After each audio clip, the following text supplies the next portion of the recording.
Good day and welcome to Islandstats Sports. I'm Earl Baston. In the cover of darkness, FIFA presidential candidate Prince Ali bin Al Hussein of Jordan visited Bermuda and held a meeting with Bermuda Football Association executive members at the Al Wade International Airport. In a press release sent out this morning, it reads, quote, FIFA presidential candidate Prince Ali of Jordan visited Bermuda on Tuesday night, December 8th, while en route on a transit flight. Prince Ali met with BFA Executive Council, where he outlined his campaign and held a question and answer session.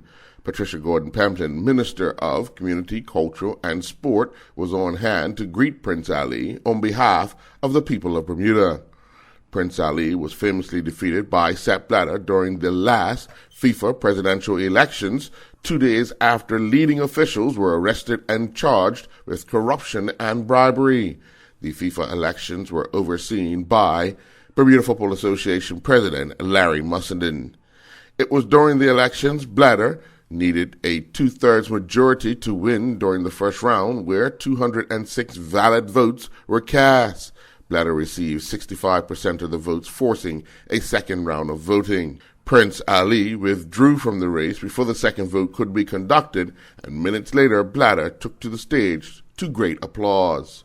Earlier this year, Islandstats.com reported Prince Ali submitted his candidacy for the presidency, vowing to restore the governing body's battered reputation. In a letter to the FIFA's 209 member federations, in which Bermuda is one, Prince Ali explained why he was running again after being defeated by Sepp Blatter in the May elections. He's quoted as saying, "I never lost sight of the fact that there are so many good and honest people within the global FIFA organization." He goes on to say, "The crisis at FIFA is a crisis of leadership. I believe in this organization. Together we can make it great again. For all of us, these are dark days. Restoring FIFA's credibility will not be an easy task, but together it can be done. For the good of the game and for all who love it, I humbly ask for your honor of your support." End quote. Chris Rashley celebrated his 27th birthday by winning races 4 and 5 at the Amlin International Moth Regatta on the windy Great Sound yesterday. Rashley overcame strong winds and near blinding conditions, punctuated by a squall with gusts topping 30 knots, to take the overall lead in the $10,000 regatta. David Campbell James, the principal race officer, made an excellent decision to go out today, Rashley is credited as saying. He goes on to say, "There were a lot of hesitant people, and at times you couldn't see because the rain was in your eyes. But we started on time, and the racing was proper." End quote. Today, Rashley will wear the yellow bib, recognizing the overall leader at the regatta. After yesterday's victory, Rashley is tied with Day 1 leader Rob Greenhall of the UK with 7 points. But he owns the tiebreaker advantage because he won the last race, sailed. With 5 races completed, the regatta now discards each competitor's worst score. Simon Hiscox is in third with 16 points. Racing continues on the Great Sound today. Staying with sailing news, America's Cup racing will return to New York for the first time since 1920, when the Louis Vuitton America's Cup World Series will take place on May 7th and 8th, 2016. The New York event is one of 6 planned during 2016, each featuring thrilling high-speed competition as 6 America's Cup teams with the top sailors in the world vie for points that counts towards the final competition for the 35th America's Cup in 2017 right here in Bermuda. This year, Emirates Team New Zealand star houndsman Peter Burling, the youngest in the fleet, led his team to the top of the standings over current America's Cup champions Jimmy Spithill's Orco Team USA and the highly touted Land Rover BAR team led by Olympic hero Ben Ainsley. The opening 3 Louis Vuitton America's Cup World Series events in 2015 featured 3 different winners, and the 2016 calendar promises hard forward racing on the foiling AC-45 catamarans that will fly above the water. 4 events for the 2016 schedule have been announced thus far, and they include Muscat, Oman in February, New York, May, Chicago in June, and Portsmouth, UK in July. The Mid-Ocean Golf Club and the Port Royal Golf Course were the host golf courses for Day 2 of the 63rd Bermuda Goodwill Tournament that saw golfers challenged with high winds and rainy conditions. At the Mid-Ocean Club yesterday, the men's low net went to Chambersburg, who shot 63. The men's low gross was Mid-Ocean Club with a 69. The ladies' low net was the Country Club of New Bedford, who shot 64. The low gross was the Mid-Ocean Club, who shot 78. The men's longest drive went to Jamie McMillan, with the ladies' long drive going to Carol DeVille. The men's closest to the pin at the Mid-Ocean Club was Dominique DeRizo from Toronto, and the ladies' closest to the pin was Anne Tolley from the London Hunt Club. Up at the Port Royal Golf Course, the men's low net for the day went to the Woodlands Golf Club, who shot 62. The men's low gross was Lake Golf and Country Club B, who shot 70. The men's longest drive went to Dwight Spence of Lake Country Club, and the closest to the pin was Dave Walton of Old Westbury Golf and Country Club. The International Association of Athletics Federation, which makes up the IAAF, has announced the creation of a World Indoor Tour, which will feature 4 meetings from 2016. 4 competitions which have staged IAAF indoor permit meetings have been selected for next year, and the tour dates are all in February, starting with the indoor meet in Germany on February 6th. On February 14th, the tour will move to the New Balance Indoor Grand Prix in Boston, United States, with the Swedish capital Stockholm hosting the Golden Glen on February 17th. The tour will conclude in Glasgow's Indoor Grand Prix in the Scottish city on February the 20th.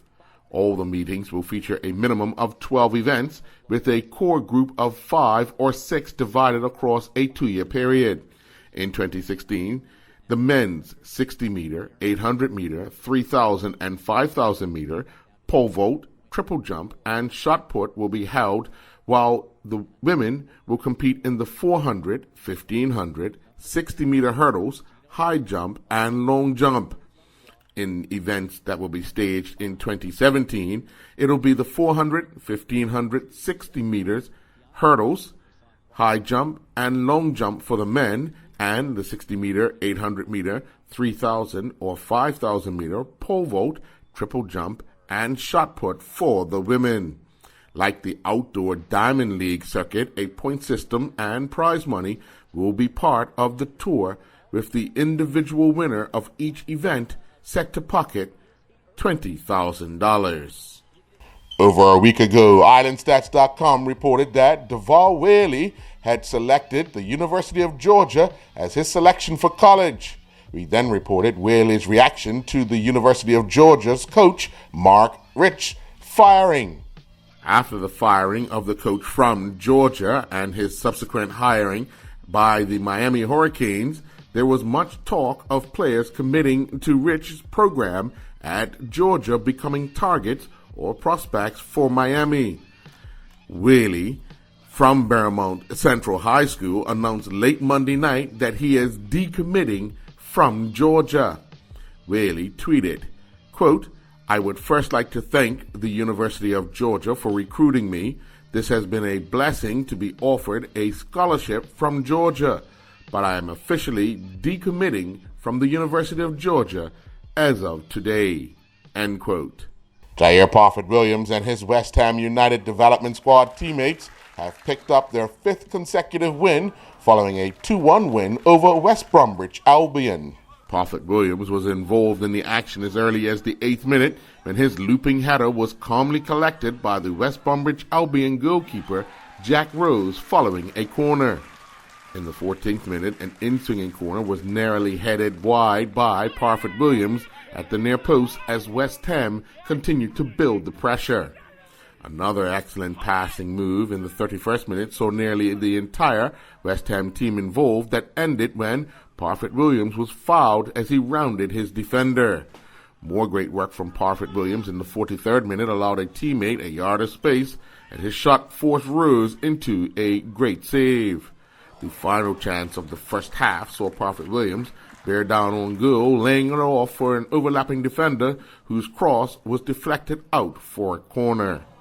The opening goal of the game came in the 52nd minute when West Ham scored. West Bromwich Albion would equalize in the 61st minute, and after the referee indicated 3 minutes of stoppage time, West Ham found the winner. 6 top juniors from Bermuda Squash Rackets Association Club will be heading to Niagara-on-the-Lake to take part in the Canadian Junior Squash Open Championships, which will run from December 12th through to the 15th. Charlotte Tugord, Keon Knight, Taylor Carrick, Abigail Brewer, Anaya Smith, and Charlie Riker will join over 200 participants from all over the globe to compete in the respective age groups, which range from under 13 to under 19. Assistant Director of Squash at the Bermuda Squash Rackets Association Club, Runa Retta, will be coaching the team during the event. She is quoted as saying, quote, "The group has been working very hard over the past few months, training almost every day and getting themselves in the best condition they could be in. The Canadian Junior Open is one of the most competitive tournaments in the world for juniors, and this offers great experience and exposure to our Bermudian kids. Hopefully they can get stuck into their matches, compete hard, and take a lot of positive lessons away from this event." End quote. In Commercial League bowling action at the Warwick Lanes, it saw the Alley Pals defeat the Braves 3-1. Double Trouble got by 10-Pin Mafia 3-1. The BPS Blue Lanterns defeated the Spinners 3-1. BTC got by the Superstars 3-1.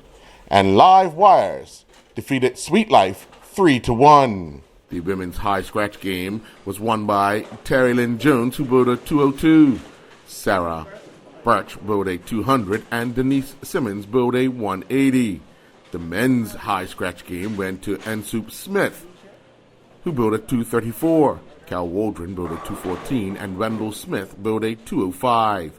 In the women's high handicap, Denise Simmons bowled a 260, with Charmaine Can bowling a 256. Sarah Birch bowled a 250. In the men's high handicap game, Calvin Simmons and Aslo Smith bowled 275. Millen Simons and Cal Waldron bowled a 251, and Sean Parentchief bowled a 249. Have a look for you or a loved one, as Islandstats.com has posted photo galleries in the following sports: ball hockey, cross country, golf, field hockey, road running, rugby, moth sailing, football, squash, and swimming, all from this past weekend.